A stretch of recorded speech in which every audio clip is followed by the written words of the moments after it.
pamilya? Sino yung may mama, papa, ate, kuya? Very good. Lahat tayo ay may pamilya. So, ang paksa ng ating talakay ngayon ay ang pagkilala sa kasapi ng pamilya.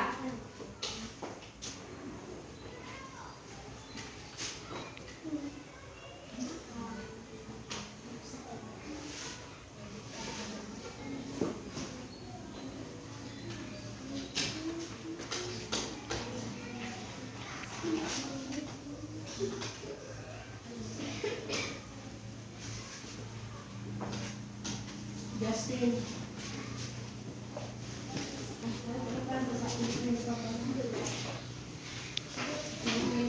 Mamaya. Saan pa pala? Saan pa pala to?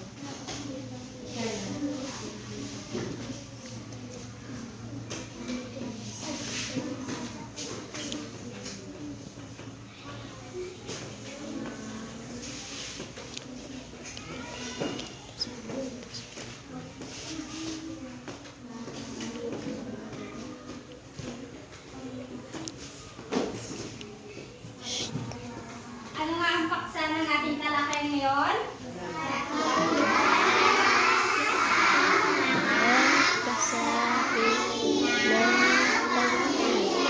Very good. So, bago tayo tumalakay sa ating discussion, meron muna tayong, papakita ko muna yung mga layunin ng talakayan natin bago tayo mag-proceed sa proper discussion.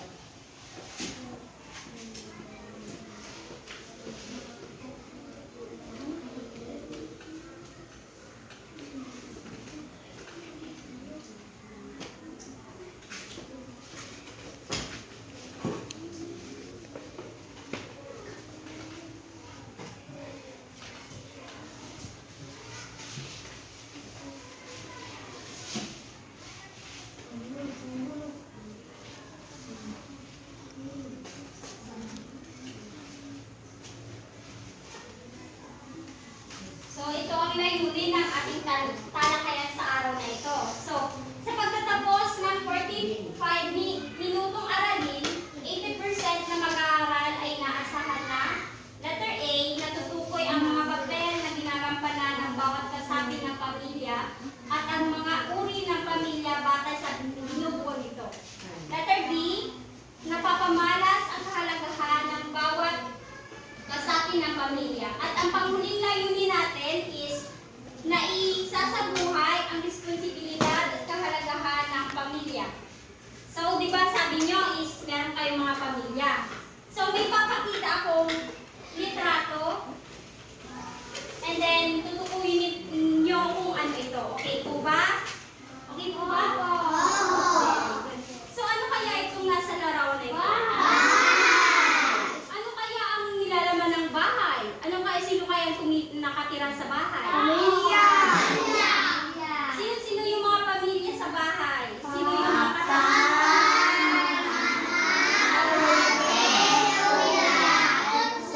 Very good. Magaling pala itong grade. Grade 2 kayo, di ba? So, ang bahay ay binubuo ng isang pamilya.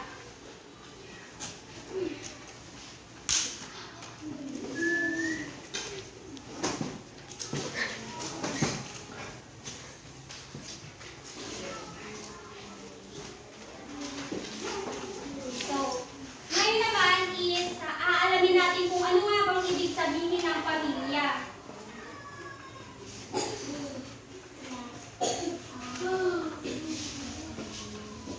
So, ang bahay ay binubuo ng pamilya. So, ang pamilya ay binubuo ng nanay, tatay, kuya, ate, bunso. Very good. So, ang kahulugan ng pamilya ay ito ay binubuo ng ama, ina, at mga anak. So, sino yung mga anak? Kamu. Kayo yung mga anak na tinutukoy dito. Ang pamilya din daw ay libo ng dalawa o higit pa sa dalawang tao na magkaugnay sa dugo sa pamamagitan ng kasal o paninirahan sa isang tirahan. So,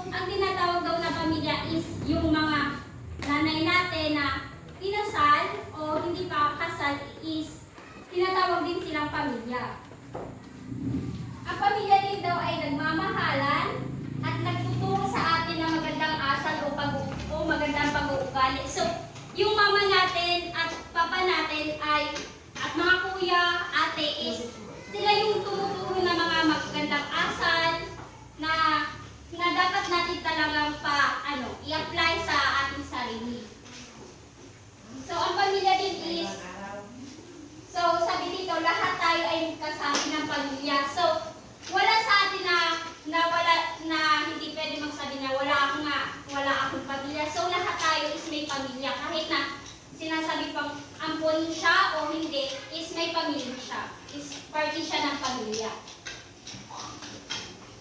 So, kilalanin naman natin ang mga kasapi ng pamilya.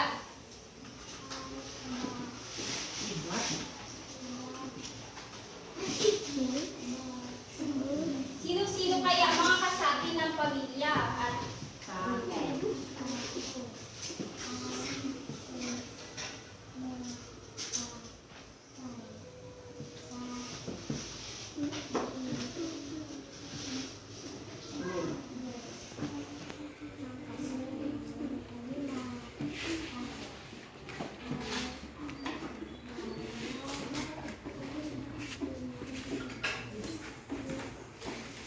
sino kaya itong nasa larawan na ito? Sino ay papa? Sino may papa? Sino dito may papa? Lahat tayo may papa. Mahal niyo ba ang iyong papa? Bakit? Paano niyo pinapakita yung pagmamahal niyo sa inyong tatay or papa? Or daddy? Sino makakasagot? Paano niyo pinapakita yung love niyo sa papa niyo? Like for instance, tinutulungan ko siya mag-eat, tinutulungan ko siya minamasahe ko si Papa. Paano niyo pinapakita niyo yung love niyo kay Papa? Sino ang gustong sumagot? Ikaw, Ben, paano mo pinapakita kay Papa mo yung love niyo sa kanya? Minamasahe mo si Papa? Very good. So, ang dami-daming paraan para maipakita natin yung pagmamahal natin sa papa natin. So, dapat natin, araw-araw dapat natin pinapakita na mahal natin yung tatay natin kasi siya yung nagbibigay sa atin ng pagkain at mga pangangailangan natin sa pang-araw-araw. Lalo pa yung pumapasok na tayo sa paaralan, di ba palagi kayo? Sino dito yung palagi may baon? Lahat tayo. Siya yung nagpo-provide ng mga baon natin para makapasok tayo sa paaralan. So, ikalawa naman na ang ibig sabihin daw ng tatay or papa or daddy is haligi siya ng tahanan. And then, siya yung nagtatrabaho para sa pamilya. And then, siya yung gumagabay sa mga anak. So, yung tatay din yung gumagabay sa mga anak. Halimbawa, siya yung tumuturo ng mga magagandang asal. Halimbawa, pag sabi ng po at opo, sino dito yung sumasabi ng po at opo para sa mga matatanda? Very good. Dapat tayong magpo at opo sa kay ate, kay mama, kay kuya, kay papa, at sa iba pang tao. Very good sa kay lola. Dapat tayo magpo at opo. Kasi sila yung mga nakakatanda sa atin na tao sa atin. And then, ang pangalawa naman, sino kaya ito nasa larawan ito? Sino ito? Sino dito may nanay or mama? Or mami? Very good. Lahat tayo may mama. So, yung mama naman daw is, siya yung ilaw ng tahanan. Siya yung ilaw. Siya din yung gumagawa ng mga gawaing bahay. So, sino yung mama na, siya yung nanay na palaging busy, palaging naglalaba, naghuhugas, nagwawalis, naglilinis ng bahay. Siya yung tinatawag na nanay or mama. So dapat tayo din is tinutulungan natin si mama na maglinis ng bahay para hindi masyadong mapagod si mama. Para in that way, mapapakita din natin na mahal natin na ayaw natin mapagod siya ng sobra. So, ang pangatlong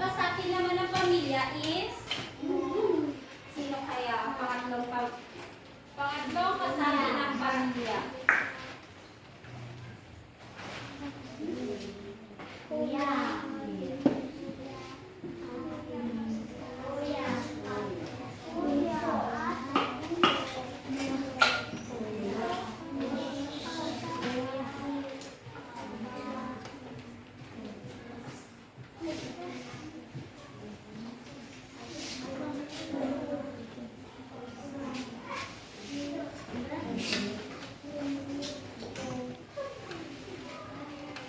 Sino kaya ito? Kuya.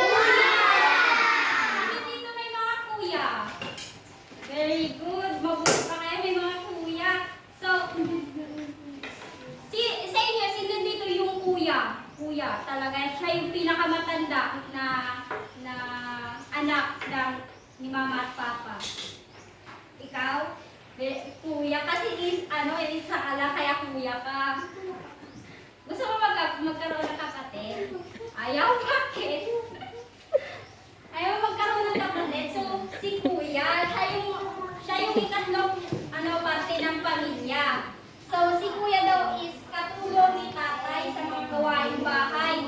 So, si kuya din pala yung tumutulong ni tatay para gumawa ng mga, halimbawa, mag-igib, magsipak ng kahoy.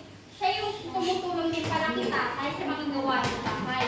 Sa mga magbibigat na hindi kaya ni nanay na gawin. So, si kuya din.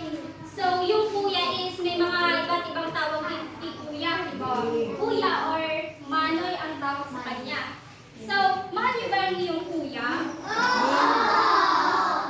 Sino dito yung may kuya na poprotektahan ka sa mga, halimbawa, sa mga kaaway mo, pag binuli ka? Sino dito yung kuya may ganun na kuya? Yung liligtas ka pag, halimbawa, inaway ka niya, tapos susumbong mo kay kuya. Kuya, inaway nga ako ni ganito. Sino yun? Very good. Ganun yung kuya, kasi yung kuya is ayaw niya. Pero dapat yung kuya is in a right way yung pag niya sa ibang bata na yung pagsaway niya. Kung mali yung is niya sa in a right way. So, ganun yung kuya. So, yung kuya natin is napaka-protective. Ayaw niya tayo masaktan or maagi ng ibang tao. So, ang sunod naman is, sino kaya ang ikaapat na kasapi ng pamilya? Good. Sino may mga ate? Sa inyo, sino dito yung ate? Yung pinakamatanda na ate? Ate, ang dami pala. So, ang ikaapat na is ate. Ate. So, yung ate naman daw is tumutulong kay nanay sa mga gawaing bahay. So, si ate naman pala yung katulong ni nanay. Kung si kuya is katulong ni tatay sa gawaing bahay, si ate naman daw is katulong ni nanay sa mga gawaing bahay. Halimbawa, di ba nakikita niyo si ate na tumutulong kay nanay maglaba, maghugas, at maglinis ng bahay? Siya yung tinatawag na ate. Minsan din yung ate is nagiging din siyang nanay ng pamilya. Kung saan siya din yung gumagampan ng mga gawain ng nanay para din hindi mapagod yung nanay niyo. So, ganun ni ate ipakita yung pagmamahal sa kanyang nanay or mama. So, ang ikaapat naman ika-lima pala. Sorry. Ika-limang kasabi ng pamilya naman ay bunso. Sino dito yung mga bunso? So, dami parang bunso dito. Ako kasi hindi ako bunso, ate ako, ate. So, dito ako naka-align kay ate. Siya yung tumutulong kay mama. So, bunso ang ika-lima. Di ba masaya maging bunso? Bakit kaya masaya maging bunso? Kasi palaging binibigay yung mga gusto. Opo. Palaging binibigay yung pag may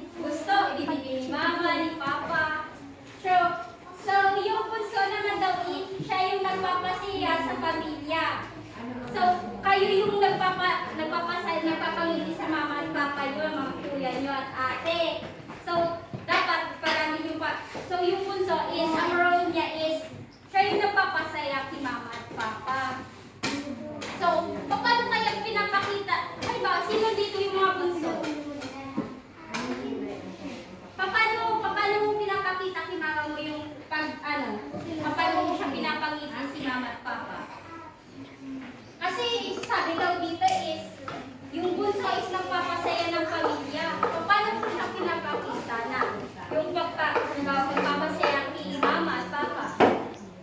Paano kaya? Nilalambing. Ha? Minamasahe mo siya? Nagbibigay ka ng Yes. joke? Ganun ba? Nakikipaglaro ka? Opo. Sino dito yung nakaranas na nakikipaglaro pa yung mga tatay, nanay at kuya niya sa kanila? Sino? Yung nakikipaglaro pa yung mga papa at mama nila sa kanila? Kung sino man yun, is ang apakaswerte nyo. Kasi ngayon sa panahon yun is busy, sa sobrang busy ng nanay at tatay natin, is nagkakaroon pa sila ng time Oras. para mga banding sa mga anak nila. Is napakaganda ng experience na kapag ganun. Is, so next naman is, meron pang-anim. Sino kaya yung pang-anim na kasabi ng pamilya? Lolo, lola.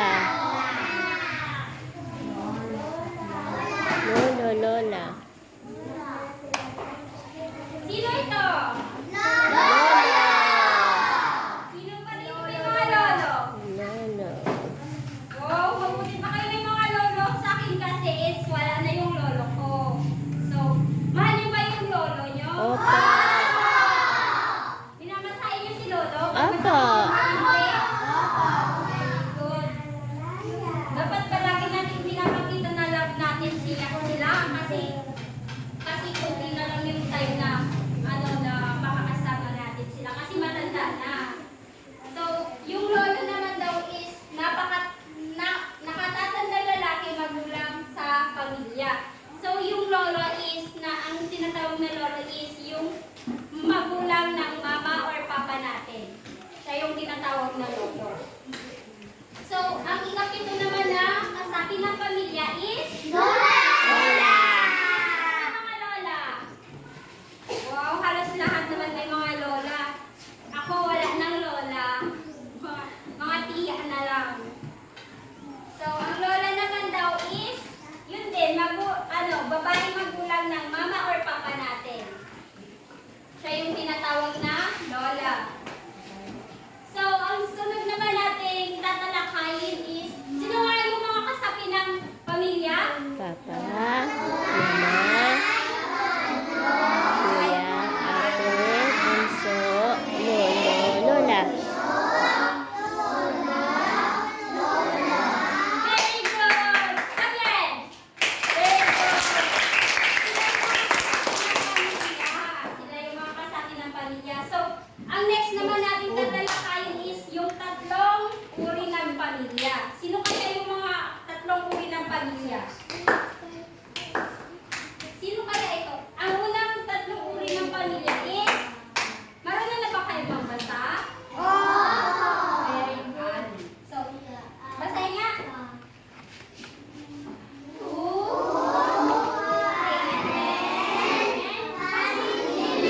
Two-parent family.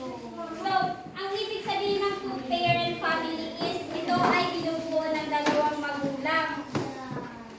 So, ang ibig sabihin ng two-parent family is sila yung nasa bahay sila, tapos yung kasama ng mga anak nila is yung nanay at tatay lang nila. Sila yung tinatawag na two-parent family. Sino dito yung may two-parent family? Yung kasama lang yung nanay at tatay at mga anak. Sino yung may mga two-parent family? Two-parent. Yung kasama lang nila yung sa bahay is yung nanay at tatay at mga anak. Hindi, wala yung lolo, lola. Sino? Very good siya. Siya daw yun. So, ang next naman na uri ng pamilya is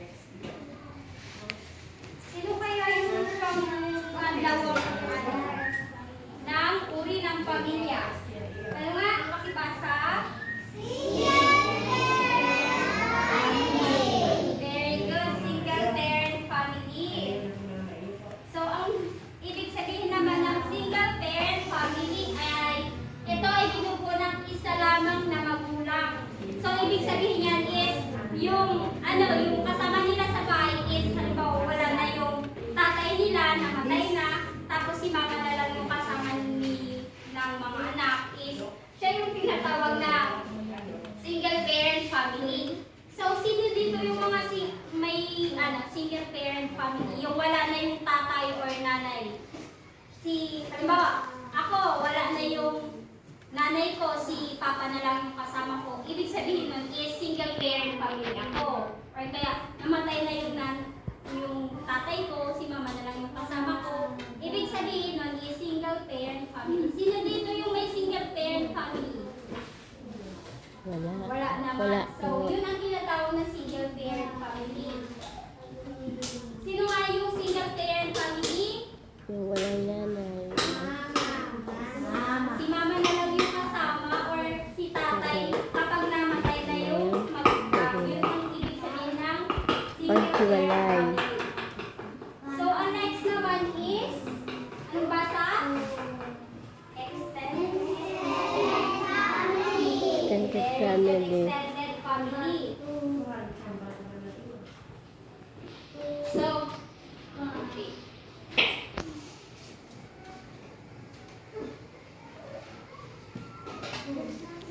So, ang extended family naman daw is, ito ay binubuo ng mga magulang, mga anak, at mga magkaanak tulad ng lolo, lola, tiyo, tiya, at iba pa. So, ang ibig sabihin naman daw ng extended family is, sa bahay is kasama nyo yung lolo, lola, tiya, tiyo, at mga iba pang kasapi ng pamilya. Sino dito yung mga extended family yung kasama sa bahay, yung lolo, lola, tiyo, tiya? Sino? Sila yung tinatawag na extended family. So, may natutunan ba kayo mga bata? Apo. Sino-sino nga yung mga tatlong uri ng pamilya? Hindi, yung tatlong uri ng pamilya. Family.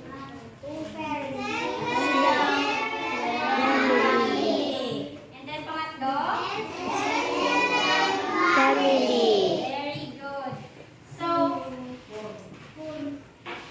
So, ang ibig sabihin ng pagkilala sa kasapi ng pamilya is lagi lang natin na pakakatandaan na palagi tayo sumunod kay mama, kay ate, kay kuya, at sa mga nakakatanda pa sa atin. Kasi, di ba may time na napapalo tayo ni mama? Sino dito yung napapalo ni mama or ni papa, ni kuya? Sino? Sino dito napapalo? Hindi kayo napapalo? So, hindi kayo love ni mama at papa niyo. Kasi pag pinapalo tayo ng mga magulang or nakakatanda sa atin is para lang kasi ganun tayo pangaralan ni mama at papa para hindi tayo mapunta sa masama. Kasi pinapangaralan lang tayo, hindi ibig sabihin nun is hindi na tayo mahal nila. So, ang palagi lang pakakatandaan na mahalin, igalang, at Respetuhin. pahalagahan ang ating mga pamilya. Okay po ba? Opo. Very good. So tingnan kaya natin kung may natutunan talaga sa discuss ko. Sino yung haligi ng tahanan? Tatay. Sino yung nagtatrabaho? Tatay. Tatay. Sino yung nagtatrabaho para may makain tayo? Sino yung Papa. Very good. Sino naman yung gumagawa ng mga gawaing bahay? Mama. Very good. Sino yung nagpapasaya ng pamilya? Bunso. Very good. Yung nagtatanong sa atin pag may kaaway tayo. Kuya. Yung naman, yung katulong ni nanay sa mga gawaing Ate. bahay. Very good. Sino naman yung magulang ni mama or papa na lalaki? Lolo. Sino? Lolo. Dahil nagsasabi lolo, lola. Sino ba talaga? Lolo. Very good, lolo. So, sino naman yung babae? Lola. Very good. So, sino naman kaya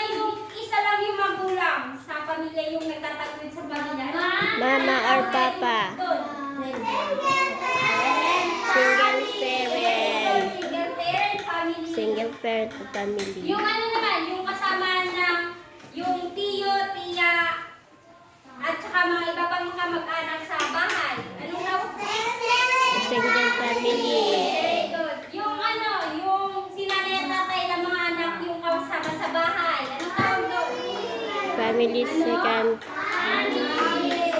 Hindi yung ano, yung sino yung kasama lang yung ano, nanay, tatay at mga anak. Anong tawag kaya doon? Very good. Two parents. May Two natutunan parents ba? family. Meron po. May nag-enjoy ba kayo sa discussion natin? Opo.